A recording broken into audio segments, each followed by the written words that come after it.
Ok, un panorama general de la cinemática deduciendo justamente algunas de las relaciones que involucran estos parámetros que describen el movimiento, recordando que la cinemática no es más que el estudio del movimiento en sí, de cualquier partícula, sin involucrar qué causó ese movimiento. Es decir, por el momento no nos importan las fuerzas, nada más describir el movimiento y ya. Entonces, primera cosa, para poder describir el movimiento necesitamos describir las posiciones de las partículas. Entonces, primero digamos que tenemos un punto, no sé, le voy a llamar punto 1 y por aquí, no sé, un punto 2. ¿Ok? Entonces, estos dos puntos que acabo de dibujar aquí, sendos puntos, tienen, en este caso, pueden ser descritos por un vector de posición. Llamemos a este 1, pues, inteligentemente, un vector de posición R1 y a este 2 pues un vector de posición R2. Vaya creatividad para nombrarlos.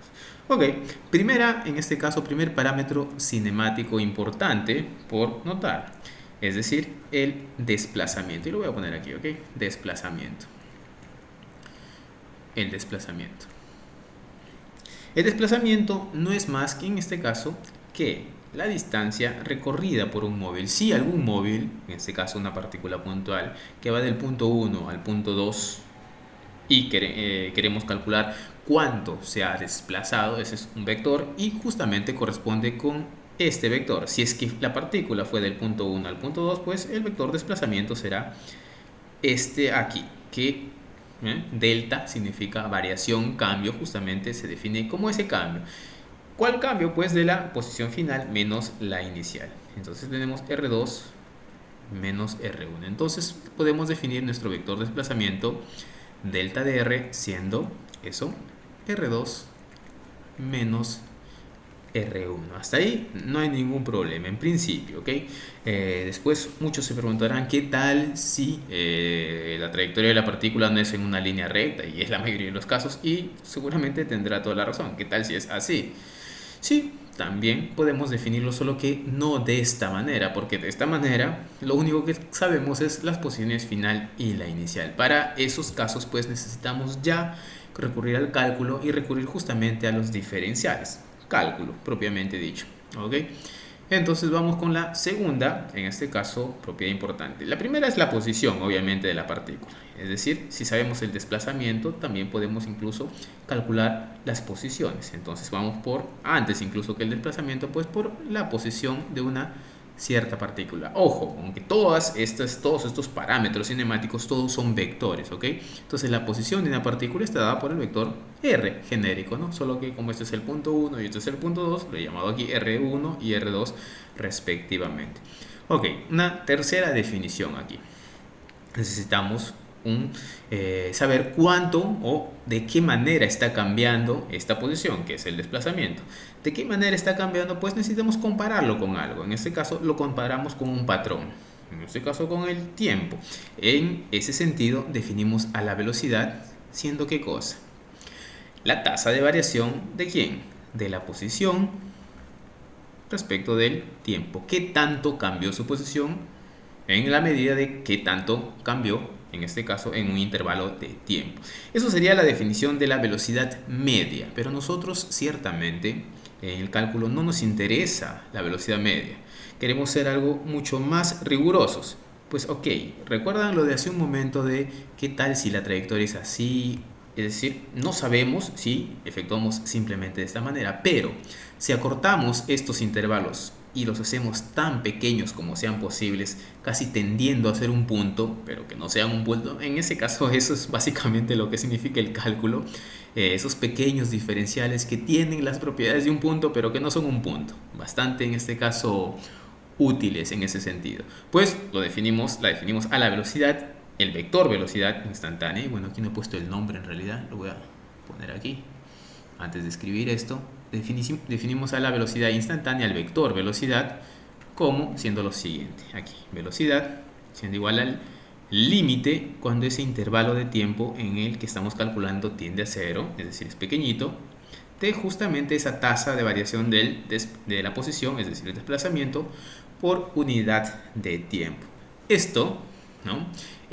No es más que la definición de la derivada. Entonces, conclusión, la velocidad se define como la derivada de la posición respecto del tiempo. Y ese es el segundo parámetro importante. Tenemos por aquí la posición, tenemos por aquí el desplazamiento, que es el cambio en la posición. Y como un tercer parámetro importante tenemos a la velocidad. ¿Ok? Entonces, de esa manera. Y por último, pues vamos a definir un cuarto parámetro aquí, aceleración. El parámetro aceleración. Si la velocidad era la medida de cómo cambia la posición en función del tiempo, pues la aceleración es algo intuitivo por ahí. La aceleración se define como el cambio de la velocidad respecto del tiempo. Ya no vamos a hacer esto nuevamente, simplemente lo definimos de la siguiente manera. Es la derivada de la velocidad respecto del tiempo. Es decir, es el cambio de la velocidad con respecto al tiempo. Es la tasa de variación de cómo está cambiando la velocidad en función de cómo cambia el tiempo. Definidos todos los parámetros, pues podemos comenzar a deducir algunas relaciones importantes entre ellos. Entonces voy a poner aquí, voy a cambiar aquí y los voy a tener definidos aquí. La velocidad siendo la derivada de la posición respecto del tiempo, y la aceleración por otro lado siendo la derivada de la velocidad respecto del tiempo. Y no olvidar que el vector r, lo voy a poner por aquí, el vector r no es más que alguna posición x, alguna posición en y y alguna posición en z. Eso es importantísimo. ¿Por qué? Porque bajo la pregunta, ¿cuántas ecuaciones se pueden observar aquí? Muchos dirán, pues hay una sola, ¿no? No, son 3 ecuaciones, una para cada componente. Entonces vamos justamente bajo esa, en este caso, esa idea de que aquí en cada uno de estos cuadraditos que han cerrado, estas dos ecuaciones, le voy a llamar aquí ecuación 1 y ecuación 2, pues en realidad son 3 ecuaciones en una sola, sintetizadas en una. ¿Por qué? Pues un vector, recuerden que un vector se define, o para determinar por completo un vector necesitamos de 3 números, es decir, sus 3 componentes en el espacio tridimensional. Claro, porque me podrán decir, profesor, y en el plano, claro, en el plano necesitas 2 y en una sola línea, en una línea, pues 1.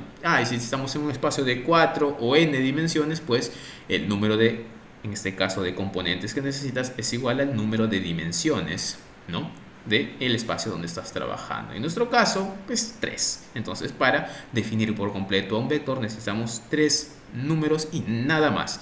En este caso, estos son los 3 números. Si ustedes perciben, teniendo esta posición, puedo calcular la velocidad simplemente derivando. Teniendo esta velocidad, puedo calcular la aceleración simplemente derivando. Y esa es la idea, de que solamente con la posición de la partícula en función del tiempo, en este caso, pues tengamos absolutamente todo. Ok, comencemos entonces la primera ecuación por deducir. Vamos a comenzar y vamos a delimitar el problema, ¿ok? Entonces vamos a deducir ecuaciones para un caso en específico, es decir, el caso de las ecuaciones de movimiento. Voy a ponerlo aquí, ecuaciones de movimiento para cuando la aceleración sea constante, ¿ok? Las ecuaciones de movimiento. Por ecuaciones de movimiento me refiero justamente a dar la posición en cualquier instante, ¿ok? Para el caso especial, cuando ese vector aceleración sea un vector constante, ¿ok? Y ojo, que estas ecuaciones que se van a deducir solo valen para cuando la aceleración sea constante. En casos que la aceleración no sea constante, no se puede aplicar. Es por eso justo que siempre les comento que la resolución de problemas no es en realidad reemplazar la fórmula, porque si fuera eso, pues necesitaríamos una fórmula para cada caso en específico, y esa no es la verdad en este caso en la física. Necesitamos así, de esta definición y de esta, y se acabó. Y entender obviamente qué es la posición y qué es una variación en la posición, un desplazamiento. Dicho esto, pues comencemos. Partimos de nuestra ecuación 2 aquí, y pues la voy a escribir aquí. Para quien alguna vez se asustó cuando les comenté acerca de que esto es una ecuación diferencial, pues esta es una ecuación diferencial. Cuando me decían, no, profesor, todavía ecuaciones diferenciales voy a llevar en el cuarto ciclo, una cosa, hay un curso que se llama así. No, esto es una ecuación diferencial, como cualquier otra ecuación, se resuelve justamente aplicando la operación inversa que presenta. Por ejemplo, por poner un ejemplo antes de comenzar con eso, si tenemos la ecuación x más 5 igual a, no sé, igual a 3, ¿qué se hace para resolver esta ecuación? Ok, simple. aquí en este lado de la ecuación tenemos una suma, entonces tenemos que aplicar la operación inversa, pues restarle 5. Y a ese otro lado también lo mismo. Ojo, eso de que se pasa a este otro lado está bien, es correcto, pero muchas veces puede llevar a confusiones. No es que se pase al otro lado, eso es una mnemotecnia justamente para ayudarnos a resolver ecuaciones mucho más simples. Cuando hablamos ya de operaciones que no son necesariamente sumas, multiplicaciones, pues las cosas no son tan simples como pasar de un lugar a otro. Porque, por ejemplo, si yo les digo e a la x es igual a 2, encuentra a que es igual a x, pues aquí no es que pasas algo al otro lado. La mecánica es exactamente la misma. Si tenemos alguna operación, tienes que realizar la misma a ambos lados de tal manera que puedas despejar esta variable x. Entonces, si le aplicas operación inversa, si aquí tenemos una exponencial, pues le aplicamos, por ejemplo, y es base e con el número neperiano, le aplicamos un logaritmo neperiano por aquí y un logaritmo neperiano natural a ambos lados de la ecuación. Bueno, por unas propiedades aquí del logaritmo tenemos que x será igual a pues el logaritmo natural de 2. Y esa es la forma de resolver. Y así para cualquiera, para trigonométricas, tangentes, arcotangentes, cosenos, arcocosenos. Es decir, lo que se tiene que hacer es pues aplicar la operación inversa a cada lado de la ecuación hasta conseguir despejar nuestra variable de interés. Aquí no es diferente. Si aquí, por ejemplo, tenemos una operación que es un operador, el operador derivada, y queremos despejar y saber cómo, en este caso, es la velocidad cuando la aceleración es constante. Y hemos comenzado justamente porque el requisito para nuestras ecuaciones aquí es que la aceleración es constante. Y si la aceleración es constante, pues va a ser mucho más sencillo comenzar por aquí.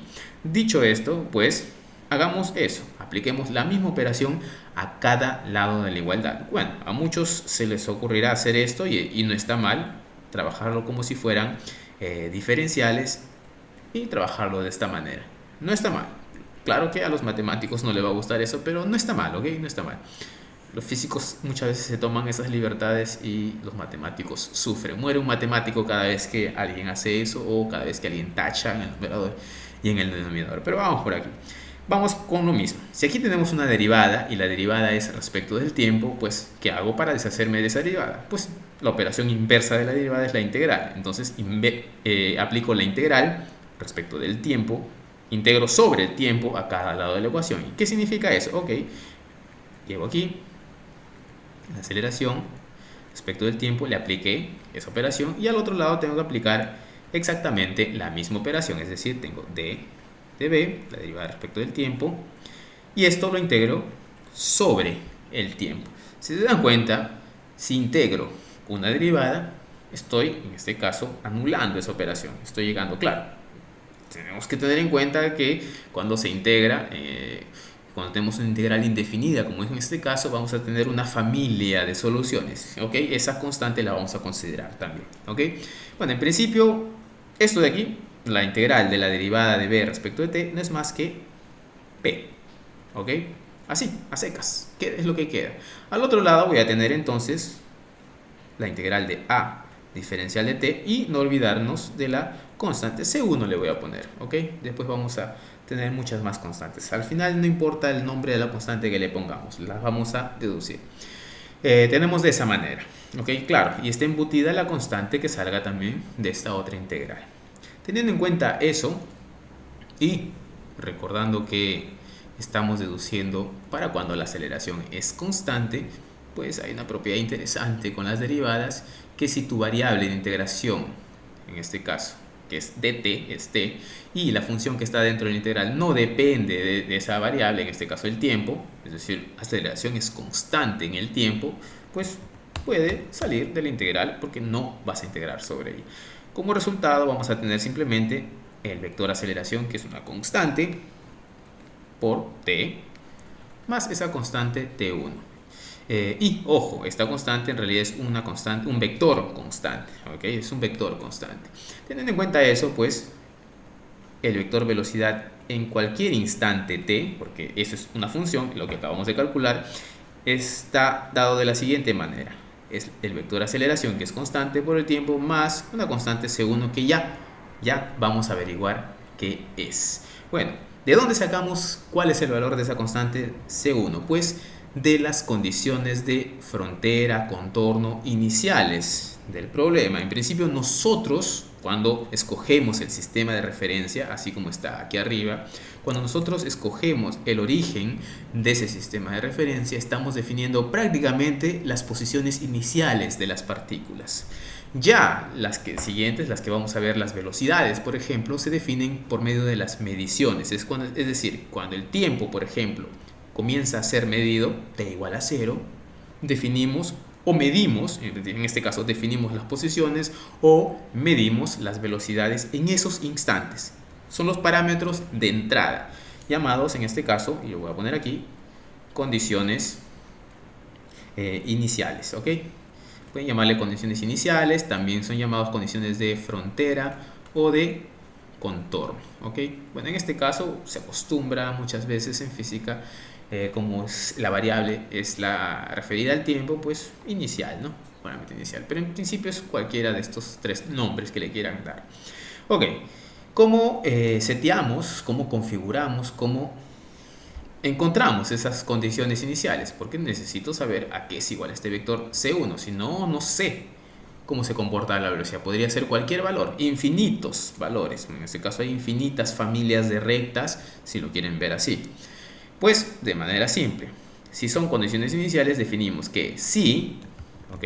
Si nosotros empezamos a contar el tiempo, es decir, a medir, a observar, es decir, seteamos nuestro cronómetro en 0, por ejemplo, si el tiempo es 0, estipulamos que en ese instante la velocidad en ese tiempo igual a 0 sea exactamente a un valor que nosotros podemos medir.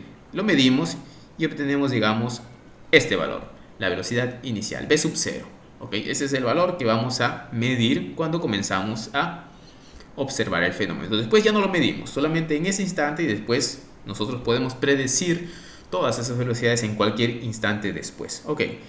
Dicho esto, esto es la condición inicial. Esta es la condición importante para poder encontrar esa constante. Pues apliquemos esa condición inicial. Entonces, b de t, b de 0, debe ser igual a ¿qué cosa? Debe ser igual a la aceleración por t, que en este caso estoy evaluando a la función en 0, más c1. Y pues eso me da simplemente el vector c1. Ergo, y esto es justamente el valor medido b0, porque b evaluado en 0 es b sub 0, ¿ok? Entonces hemos encontrado aquí, ¿no?, el valor de esa constante. Dicho, en este caso esto, pues ya podemos tener por completo la velocidad de la partícula en cualquier instante y estará dada por ¿qué cosa? Reorganizando los términos, como C1 es b sub 0, lo pongo adelante nada más por una cuestión estética, voy a poner aquí, y de recordación. Tenemos entonces pues la aceleración por el tiempo. Ya tengo mi ecuación de movimiento que corresponde a la velocidad. Esta la voy a llamar ecuación 3, si no me equivoco. ¿Ok? Entonces, esto sería la ecuación de movimiento, y lo voy a dejar por aquí, ecuación de movimiento para la velocidad, ¿ok? O de la velocidad. Voy a crear rápidamente aquí. ¿Ok? Esa sería la ecuación de movimiento para la velocidad.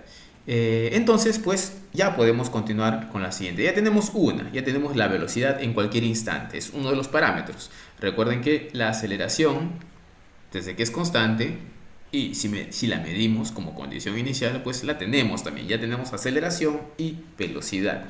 Lo que restaría sería calcular la posición, es decir, r. Y pues esa posición la podemos calcular resolviendo esta segunda ecuación diferencial, la ecuación 2. Entonces aquí habíamos partido, en este caso, resolviendo 2, y ahora vamos a resolver la ecuación 1. Vamos por aquí. Si resolvemos en este caso la ecuación diferencial 1, es decir, ¿qué cosa? La velocidad es igual a ¿qué?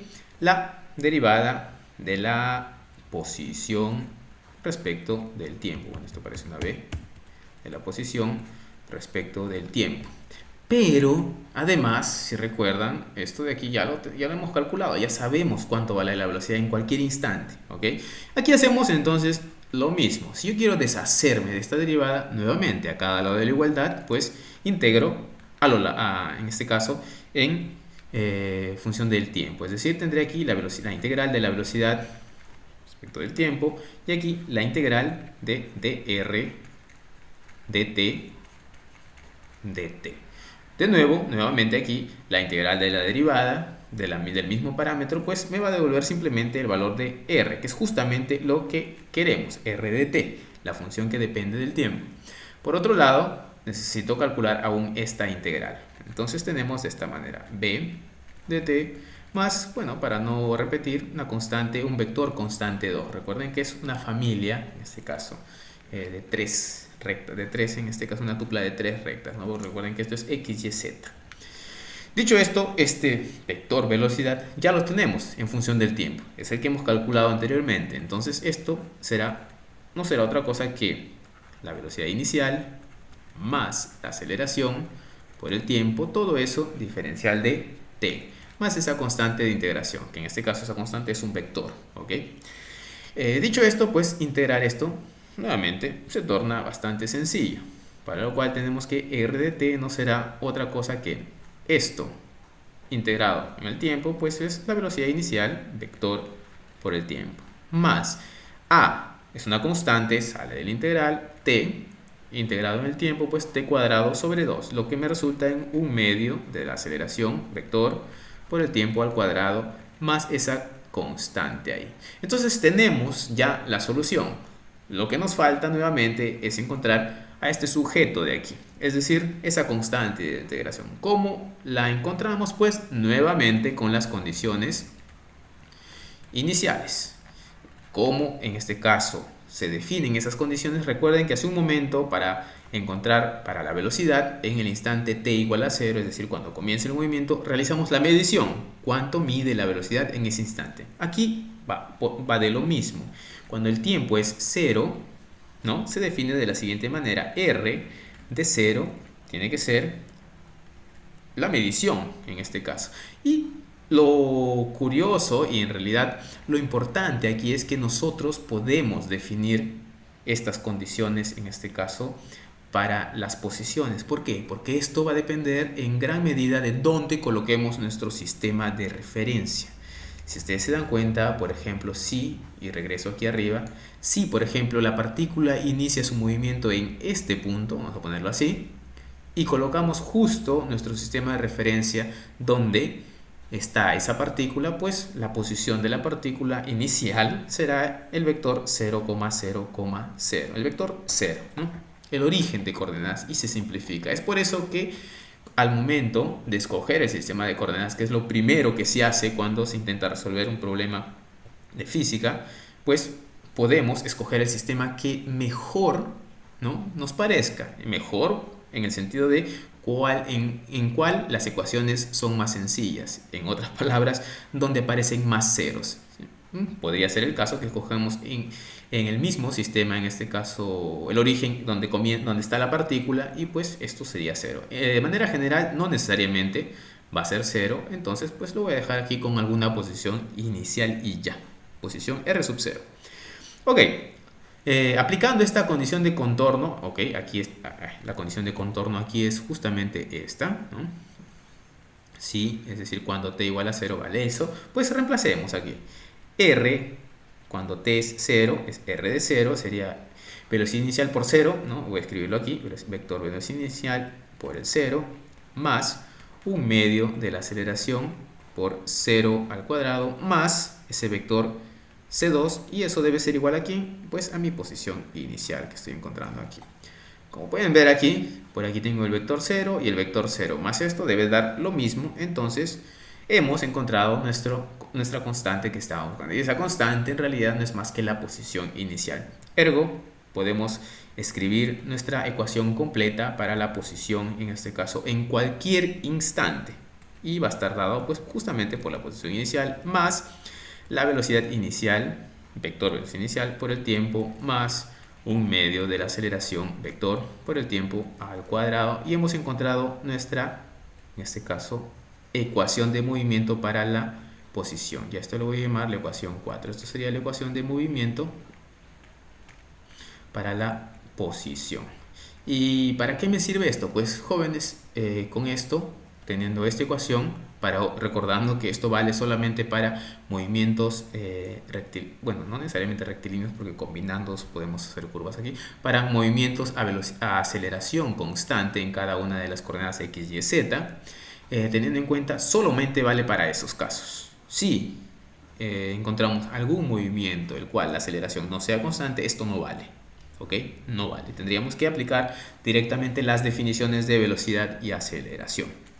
Dicho esto, y resumamos lo que ya teníamos. Si tengo la posición, ustedes recordarán, ¿cómo habíamos definido la velocidad? Pues la velocidad no es más que la derivada de la posición respecto del tiempo. Hagan eso conmigo. Si derivamos esto, que es ya la posición respecto del tiempo, deberíamos encontrar la velocidad que ya tenemos por arriba. Hagámoslo. La derivada de esto es una constante, derivada respecto del tiempo es 0, más esto respecto del tiempo, derivada de t es 1, y solamente me queda b0 más, y la derivada de t cuadrado es 2t, con este 2 aquí se va, y me queda simplemente la aceleración por el tiempo. Ergo, la velocidad cambiando en el tiempo no es más que esto que está aquí. Y esto, si se dan cuenta, es la misma ecuación 3 que tenemos arriba. No la voy a volver a hacer, pero está aquí. Es la misma ecuación 3. Es decir, es compatible, los resultados que tenemos son compatibles con la matemática que hemos, en este caso, mostrado aquí. Listo. Con estas dos ecuaciones es posible, ¿no? Es posible describir el movimiento de cualquier partícula a lo largo de cualquier dimensión. ¿Ok? Importante aquí, y voy a concluir con esto. ¿Ok? Conclusión, entonces. Voy a poner la conclusión al menos en esta parte. Conclusión. ¿Cuál es la conclusión? Tengo, ¿no?, en este caso, la posición respecto del tiempo, tengo la velocidad respecto del tiempo y tengo la aceleración respecto del tiempo. Sí, ¿no? Por ejemplo, tengo esta función como tal y quisiera calcular, digamos, voy a ponerlo aquí con otro color, quisiera calcular, no sé, la velocidad. Para ir de este parámetro a este otro, lo que tengo que hacer es derivar. Si tengo la velocidad y quiero calcular la aceleración, pues lo que tengo que hacer es derivar. Por otro lado, si no fuera que tengo en este caso estos dos primeros, digamos que tengo la aceleración y lo que necesito hacer es calcular la velocidad del sistema, pues ¿qué tengo que hacer? Integrar en función del tiempo. Y lo mismo, si tengo la velocidad y quiero ir y calcular la posición de una partícula, lo mismo, integral. Entonces, el camino en este caso es en ese sentido. Y así puedo en este caso, solamente teniendo información, digamos, de la posición, calcular la velocidad y la aceleración sin ningún problema. También, si es que solamente tengo información de la velocidad y quiero calcular, por ejemplo, alguna información de la posición, integro. Y si quiero calcular la aceleración, derivo. Entonces va en ese sentido, ¿ok? Teniendo en cuenta todo eso, pues podemos ahora recordar también lo siguiente, además de eso, ¿ok? Recordar que que el vector posición no es más que x, y, z. Entonces aquí tenemos en realidad tres ecuaciones, ¿ok? El vector velocidad tiene su componente x, su componente y su componente z. Tres ecuaciones también. Y lo mismo para la aceleración. A de x, a de y a de z. ¿Ok? Entonces, dicho esto, pues podemos calcular una relación más. Hasta aquí tenemos dos ecuaciones importantes para la aceleración constante. De estas dos ecuaciones importantes también podemos deducir, si se dan cuenta, en ambos casos, ¿no? Aquí, tanto aquí como aquí, r es una función del tiempo y aquí la velocidad es una función del tiempo, dependen del tiempo. ¿Qué tal si nos quisiéramos deshacer de ese parámetro tiempo? Pues simple en realidad. Hay muchísimas formas de deshacernos de ese parámetro tiempo y, por ejemplo, tener alguna función que dependa, por ejemplo, la posición respecto de la velocidad o lo contrario. ¿Ok? En ese sentido, pues vamos a deducir esas ecuaciones. Pues partimos en este caso de las mismas definiciones, ya recordando lo siguiente. Vamos por aquí. Recordando, en este caso, aquí voy a poner aquí ecuaciones que no dependen del tiempo. ¿Ok? Recordamos brevemente que el vector, en este caso velocidad, derivada de r respecto del tiempo, ¿ok? El vector aceleración, la derivada de v respecto del tiempo, y recordando también lo que escribí hace un momento, la velocidad sería componente x, componente y, componente z, la aceleración, componente x, componente y componente z. Y bueno, lo debía haber puesto primero, pero bueno, x, y, z siendo la posición.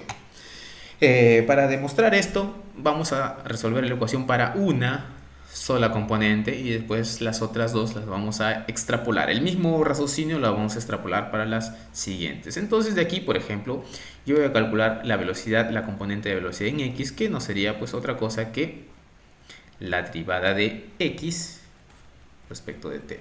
Y por aquí la aceleración, ¿no?, en la componente x, de la componente x sería la derivada de la velocidad en x respecto del tiempo. Recuerden que cada una de esas ecuaciones está respecto a cada componente. Son 3 en total. Yo solamente voy a resolver para x y las demás las extrapolo. Dicho esto, partimos también del hecho de que, para demostrar eso, partimos del hecho de que podemos expresar, por ejemplo, a esta velocidad, ¿no?, v de x, en función de, digamos, alguna, en este caso, que dependa de la posición. Es decir, nuestro punto de partida es, yo quiero encontrar una relación en que ya no aparezca más el tiempo. Es decir, que la velocidad de la partícula yo pueda calcularla sabiendo cuál es la posición de la partícula. Esa es nuestra premisa de entrada, ¿ok? Entonces, teniendo en cuenta eso, pues la velocidad claramente aquí es una función de ¿quién? De la posición, de la velocidad en x, de la posición en x. Dicho esto, vamos con esta misma definición aquí de la aceleración. Entonces tendremos así, la aceleración en x es, recuerden, derivada de v respecto del tiempo, pero si ya estamos partiendo de que v es una función de la posición, es una función compuesta, ¿ok? Porque x depende de t. Recuerden, x depende de t y v también, pero vx depende de x. Entonces, si quiero aplicar esta definición de aceleración, será de la siguiente manera. De vx, la derivada de x, de la componente x, respecto de ¿quién? Pues de x, pero x a su vez depende del tiempo. Y tendremos de esa manera, regla de la cadena. Muchos notarán que, oh, profesor, lo que ha hecho esto en realidad es esto mismo, de vx de t, y lo que he hecho es multiplicar arriba, multiplicar abajo. Sí, si el tratamiento son con diferenciales, es exactamente lo que he hecho. Si queremos ser un poquito más rigurosos, en realidad es eso, la regla de la cadena. Pero sí, ese razonamiento también sería correcto, ¿ok? Claro, de nuevo, cada vez que se hace eso, un matemático muere. Bueno, yo no soy matemático, no tengo problema, yo no me voy a morir. Solamente soy un físico. Entonces, teniendo en cuenta eso, podemos notar algo que sí es importante. Esto que está aquí no es más que la definición de la velocidad, de la componente de la velocidad en x. Entonces yo voy a reescribir de esta manera. La componente de la velocidad en x por dvx respecto de x. Y tengo mi nueva ecuación diferencial, que la voy a escribir aquí. A de x es igual a b de x, la derivada de b de x respecto de x. Entonces, si tomamos en cuenta esto y aplicamos lo mismo, porque tenemos aquí una ecuación diferencial y de nuevo tenemos que aplicar la operación inversa para resolver esa ecuación diferencial, pues aplicamos nuevamente esa misma técnica para resolverla. Integral a ambos lados, entonces a este lado voy a tener a de x y ojo, quiero deshacerme de, en este caso, una derivada respecto de x. Entonces ya la integral ya no va a ser respecto del tiempo, va a ser integral, en este caso, respecto de x, y por este otro lado voy a tener la integral de bx de x. Cosas que sabemos y no sabemos aquí en principio. ¿Qué cosas conocemos y no conocemos? Pues nuevamente vamos a obtener por aquí algún vector, alguna constante, porque esto es una familia de constantes. Y el punto es, pues, de nuevo, definir las condiciones de contorno, las condiciones iniciales. Sabemos que para esta deducción la aceleración es una constante. Entonces, puedo sacar esto aquí de la integral. Voy a tener a de x, y la integral de dx es simplemente x y se acabó. La constante la coloco al final, ¿ok? Es una constante, dos constantes que podemos agrupar en una sola. Y por este lado tengo esto de aquí. B de x, no, perdón, aquí no es de x, aquí lo escribí mal, es diferencial de b de x. Entonces, esto de aquí es la misma variable de integración, es como si fuera un x de x. Entonces, la integral de esto no es más que b de x al cuadrado sobre 2 más una constante 3, ¿no? Ya hemos visto. En este caso, la constante sí es un número, es un escalar, porque solamente estamos resolviendo para una componente, ¿ok? Estamos resolviendo para una componente. Dicho esto, resta saber a qué es igual ese cx3. Pues vamos a verlo. De nuevo, aplicamos las condiciones iniciales y las aplicamos de la siguiente manera. Cuando, ¿no? Las definimos así, cuando x se encuentra en su posición inicial, decimos de esa manera, pues la velocidad tiene que estar medida en esa posición inicial, pues la medimos siendo bx0. Dicho esto, aplicamos esa condición inicial a nuestra ecuación aquí resuelta y vamos a tener de la siguiente manera. Si x es x0, aquí voy a tener a de x por x0 es igual a ¿quién? B de x0, ¿verdad? De inicial en x, perdón, sobre 2 más c3. Ergo, nuestra constante c3 es igual a ¿qué cosa? Pues a de x por posición inicial en x menos, ¿no? Sí, ¿no? Velocidad inicial en x al cuadrado sobre 2. Y tenemos ya la constante c3. La reescribimos aquí, entonces para nuestra ecuación tendremos a de x por x igual a b de x al cuadrado sobre 2 más c3, que vale a de x por x0 menos b inicial en x al cuadrado sobre 2. Tenemos de esa manera. Hecho esto, podemos agrupar, factorizar, como ven aquí, factor común a de x, paso hacia el otro lado, ¿ok? Factor común aquí, un medio, lo puedo ya de una vez pasar al otro lado. Voy a tener 2a de x, 2a de x, x menos x0. Y eso debe ser igual a ¿qué cosa? Pues aquí en este lado me queda la componente de x al cuadrado menos la componente inicial de x al cuadrado.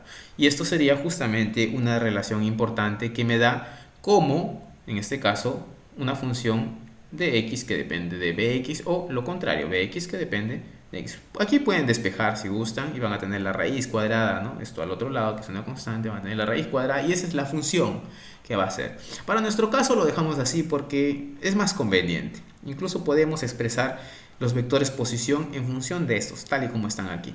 Entonces, como les había dicho, nosotros hemos deducido para la componente x. Las otras dos, y y z, el procedimiento es exactamente el mismo. Entonces aquí simplemente extrapolamos esa misma idea. Aquí será a de y menos y sub 0. Esto es b de y al cuadrado menos b0 de y al cuadrado, doble de, en este caso, a de z menos z0, y esto pues será la velocidad en z al cuadrado menos la velocidad inicial en z al cuadrado. Ahí tenemos nuestro conjunto de tres ecuaciones. Y si lo reparan aún, este x menos x0, no es más que un delta x, es la variación, es el desplazamiento desde el punto de donde partió a donde se encuentra en ese instante. Y lo mismo para delta de y, ¿no? Y menos y0, y lo mismo para delta z, z menos z0.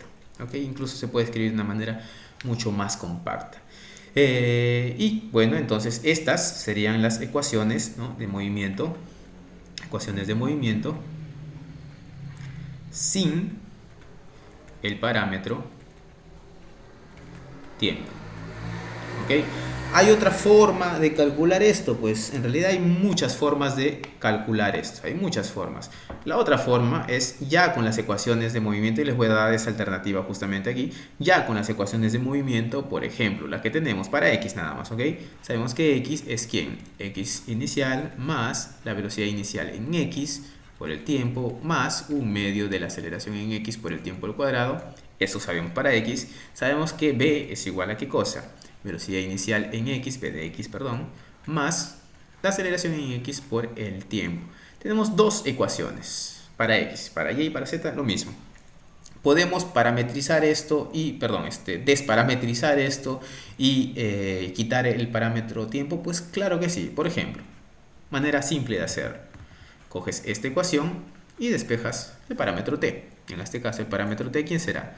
V de x menos v de inicial en x sobre la aceleración en x. Una vez despejado aquí, como pueden ver aquí, t y t reemplazan ese parámetro tiempo en la ecuación de x. Una vez que hagan eso, exactamente van a obtener nuevamente eso de 2x menos x0, y que debe ser igual a la velocidad en x al cuadrado menos p inicial en x al cuadrado.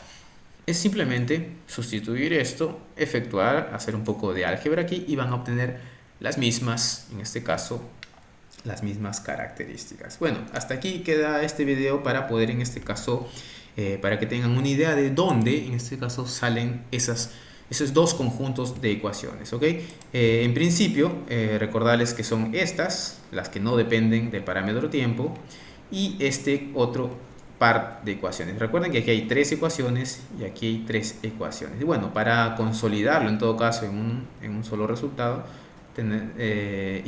decirles eso, ¿no? Bueno, tenemos esas conclusiones. Tenemos dos conjuntos de ecuaciones que podemos usar. Por un lado, las que no dependen del tiempo, y por el otro lado, las que, en este caso, dependen del tiempo. En realidad aquí solo necesitamos esta. Porque para calcular la velocidad y la aceleración bastará con derivar respecto del tiempo y ya.